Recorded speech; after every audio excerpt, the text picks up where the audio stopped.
The porous Beitbridge border is a headache for law enforcement authorities, but is it a blessing for Zimbabwean citizens and the businesses that they buy goods from in the border town of Musina?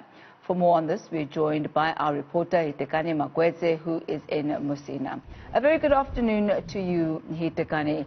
Won't you give us a bit of a description as to what the situation is like at the moment? Well, Tammy, at the border, as we were there yesterday, you could see there's quite a lot of activity that's of people crossing the border, undocumented people crossing the border. And, some of them, although we did not speak to those individuals, some of them were crossing with illicit products. And of course, we know that there's an alcohol ban, so people are not allowed to be moving around with alcohol. But that is one of the things that happened yesterday. But apart from that, which is a very big challenge and a difficulty for law enforcement officials to police that border, given the fact that it's a porous border, it's literally gutted. The fence there on the border is literally gutted.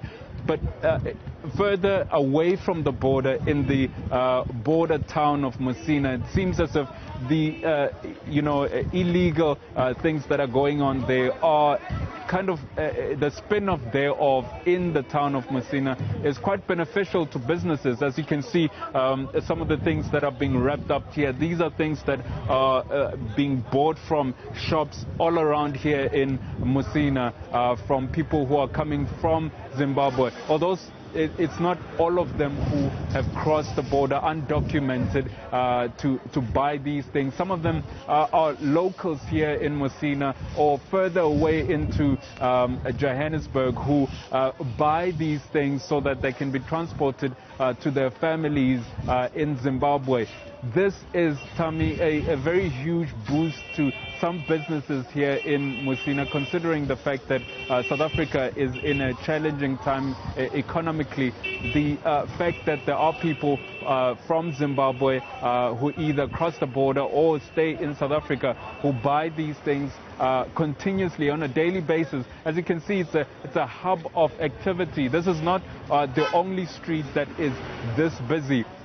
There are about 4 streets that have the same type of shops, and you'll see bakkies and trucks such as these outside these shops that are lined up to transport these goods to the border so that they can be transported to the families that are waiting for them. As you can see, oil and other things, that these are the kind of things that are being bought quite regularly to be transported into Zimbabwe. So it's clear that it's not only just a benefit for the shops alone, but the spin-offs from it are from the people who wrap these luggages.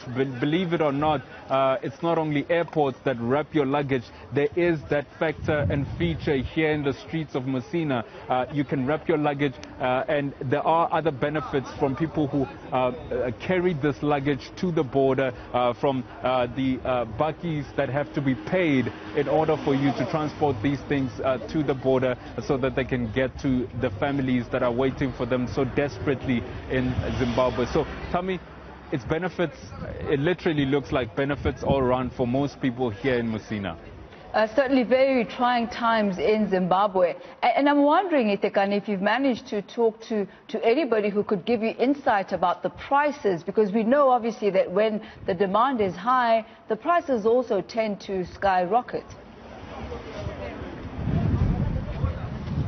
Well, it's not only the demand that really is a factor. We spoke to a Mexican taxi driver who, those are the people who transport, especially people who are coming from the main road, who've crossed the border, undocumented people, and take them back into that area with their luggage. They're talking about issues of COVID-19. Of course, that is a very big factor. Considering that there is a danger that comes with having people being transported in one metered taxi without the kind of security that's needed. So they've instituted a similar measure to the one that is instituted everywhere else. So the people, the number of passengers isn't supposed to be more than 2. So it's only 2 passengers in a maxi taxi, and therefore the price has gone up because of that. It used to be 20 rands a passenger. Now it's 40 rands for about 5 kilometers to be transported to about a destination that's about 5 kilometers. So it's a little bit pricey for them, considering that the economic situation in Zimbabwe isn't that great. But other than that, it is clear that the prices at the shops all around here haven't really gone up. They have tried to make sure that they keep to the price levels that have been there for quite a while now. This is of course because the demand is very high. So according to them, and they didn't want to speak on camera, but the information that they were able to give me from the shop owners was that they have kept the prices as they were because the demand is high enough for them to do so.